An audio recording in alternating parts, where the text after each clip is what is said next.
I can't think of anyone else in history who was a false prophet, who people believed spoke in the name of the Lord. That was not. And the key, most important feature of this individual is that he had wounds between his hands. Zechariah 13, context, my friends, context, it's messianic. A fountain be opened for the house of David, for the inhabitants of Jerusalem, for sin and uncleanliness. False prophets will confess their sin, and they'll be ashamed of what they've done. They will admit that I was speaking falsely in the name of the Lord. So at the end of days, the key event that will unfold is that everyone will see the truth. The whole world will recognize the truth and will renounce their sin. Okay, that's the key part of the end of days. Or they will have gone to war against the God of Israel by going to war with the people of Israel, and they'll be utterly destroyed. Okay? There will be a false prophet who will come forward, and he's going to be deeply ashamed of his behavior. And he will say, I'm really no prophet. I really should have been someone who breeds animals and a tiller of the soil. See Zechariah 13, verse 1 through 6. And then people are going to come over to him and ask him this question: Mo hamakos ha'ela bein yodecha. What are those wounds between your hands? V'omar, he will reply, asher hukesi beis me'avai. Those are the wounds that I received in the house of my friends. Okay? So at the end is an end-time prophecy, and in the end, a false prophet who's obviously very prominent, who's very striking, and if you want to know something about him, he has wounds in his hands. And people will ask him, why are there wounds in your hands? And he will respond, I receive them from my own people. Bingo.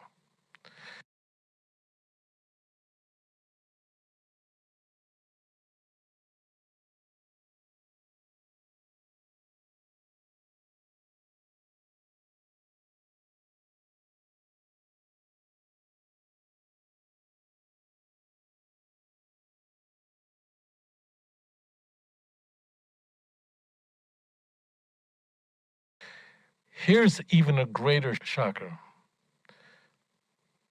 There are missionaries who actually use this verse, Zechariah 13, verse 6, out of context to say, we have a prophecy about Jesus being crucified. I'm not kidding. I don't want to embarrass them, and I don't call out names, but there are major league missionaries who will put these kinds of passages, including Zechariah 13:6, in their missionary material, insisting that this proves that Jesus' crucified body will be revealed to the world at the end of days.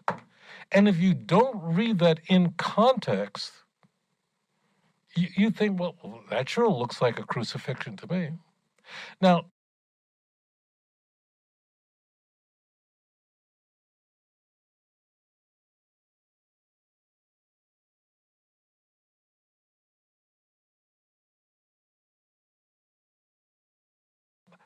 I want to say, because I don't want to mischaracterize all Christians. There are some responsible Christians in their commentary that warn Christians, do not think this is talking about Christ, because that's blasphemy. I'm not kidding. So strangely, you have a passage that's clearly talking about a false Messiah at the end of days, because we know at the end of days, there's going to be, as we see in Daniel chapter 12, verse 2, there are many who sleep in the earth, who will rise, some for everlasting life and others for everlasting contempt and damnation. Think about that for a moment. We have a passage in Daniel 12, very famous, that tells us that the truly wicked will be brought back temporarily. For what purpose? For contempt and damnation, meaning that people will see in their eyes. Whoa, what a lie. What an evil person brought so many people astray. Okay? Because you might ask, at the end of days, there's someone who is going to confess that he was all along a false prophet, and people are going to ask him. That means he has to be around. Well, if he has to be around, how could that be a crucified Messiah who people thought was the Redeemer, who was not? It was a false Messiah. The answer is Daniel 12, verse 2. And that is that the very wicked will be brought back for contempt, that the world should see the truth. The most important thing, most important element, feature of the Messianic age is that the whole world will know the truth, and the knowledge of God will cover the world as the water covers the sea. Isaiah chapter 11, verse 9, similar passages to Habakkuk. It's everywhere.